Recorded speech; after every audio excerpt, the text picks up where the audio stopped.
It's on the spinous processes of the vertebra.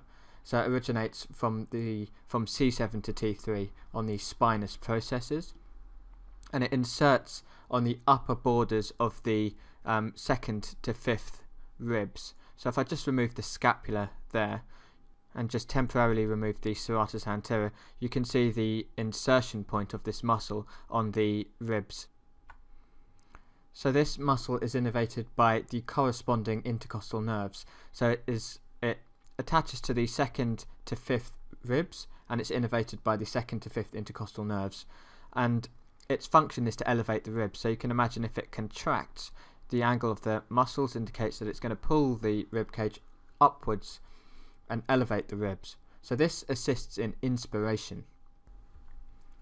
So just taking a look a bit lower down at the serratus posterior inferior, and this muscle originates from the spinous processes of T11 to L2, and it inserts on the lower ribs, so ribs 9 to 12, and again it's innervated by corresponding intercostal nerves, so the intercostal nerves which come from T9 to T12, and its function is opposite to the superior serratus posterior. So it depresses the lower ribs, and this helps in forced expiration. So coming back round to the front, you can see the serratus anterior muscle here on either side, and this muscle originates on the upper ribs. So it originates from the first 8 to 9 ribs, and it inserts on the medial border of the scapula, on the costal surface, medially on the scapula. So I've just isolated this muscle on the skeleton here, and you can see the medial border of the scapula here, and the costal surface of the scapula is the anterior surface of the scapula, which lies close to the rib cage. So the serratus anterior originates on the medial side of the scapula on its costal surface. So this muscle is innervated by the long thoracic nerve, and its function is to protract and to stabilize the scapula.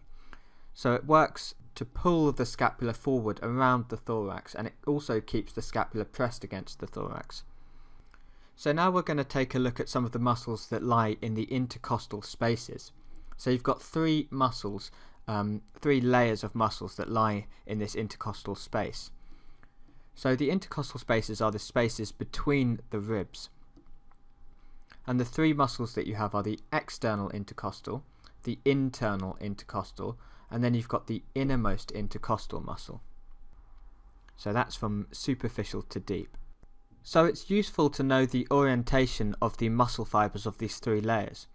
So the external intercostal muscle has fibers which are oriented inferiorly and medially. So the external oblique fibers run like this, so towards the midline and inferiorly. And what's particularly interesting about this muscle is that anteriorly, where it's about to meet the sternum, it doesn't continue as muscle, but it forms this aponeurosis called the external intercostal membrane, and this aponeurosis connects it to the sternum. So it's got a little sheet of aponeurosis called the external intercostal membrane. So underneath the external intercostal muscle, you've got the internal intercostal muscle, and these fibers are oriented in the opposite direction. So they're oriented in superior direction and medial direction. So they're like this. And this doesn't have the aponeurosis which connects it to the sternum. And deep to the internal intercostal muscle, when you remove the internal intercostal muscle there, you see the innermost intercostal muscle there. And these fibers are oriented in the same direction as the internal intercostal muscle, so superiorly and medially. So the way to remember the orientation of these fibers is with a simple mnemonic, which is the same as the mnemonic I used in the anterior abdominal wall muscles tutorial. So hands in pockets and hands on tits. So if I just draw some hands which are in pockets, pretty crappy drawing, but it's the best I can do, unfortunately. So this is the forearm, and this is the hand, and this is the sort of angle your forearms would be if they were in your pockets. So pocket has the letter E in it, so this is the direction the external intercostal muscles would be oriented. And if your hands are on your tits, so another pair of badly drawn hands, then the muscle fibers, your forearms would be angled upwards and inwards in the same direction as the internal intercostal. So tits has the letter I in it, so the internal intercostal muscles are oriented in the superomedial direction, the same as the angle of your forearms. So those are the three layers of intercostal muscles, and underneath the innermost intercostal muscle you've got the endothoracic fascia, which separates the intercostal muscles from the underlying pleural cavity containing the lungs. So underneath the endothoracic fascia you've got the parietal pleura, then the visceral pleura, and finally you've got the lung. So in terms of the actions of these muscles, the external intercostal muscle is important in inspiration, whereas the internal intercostal muscle is important in expiration.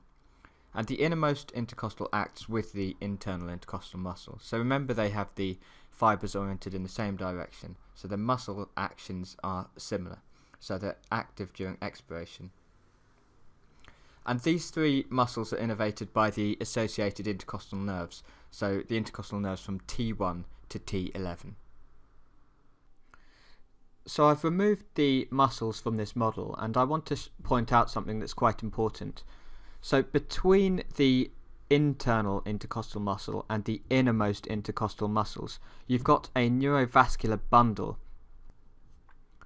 So you've got the intercostal vein, artery and nerve, which lie in the subcostal groove underneath the rib. So if I just show you this skeleton model again, we're just going to rotate round to the back, and if I just zoom in a little bit on this rib cage, I can show you the subcostal groove.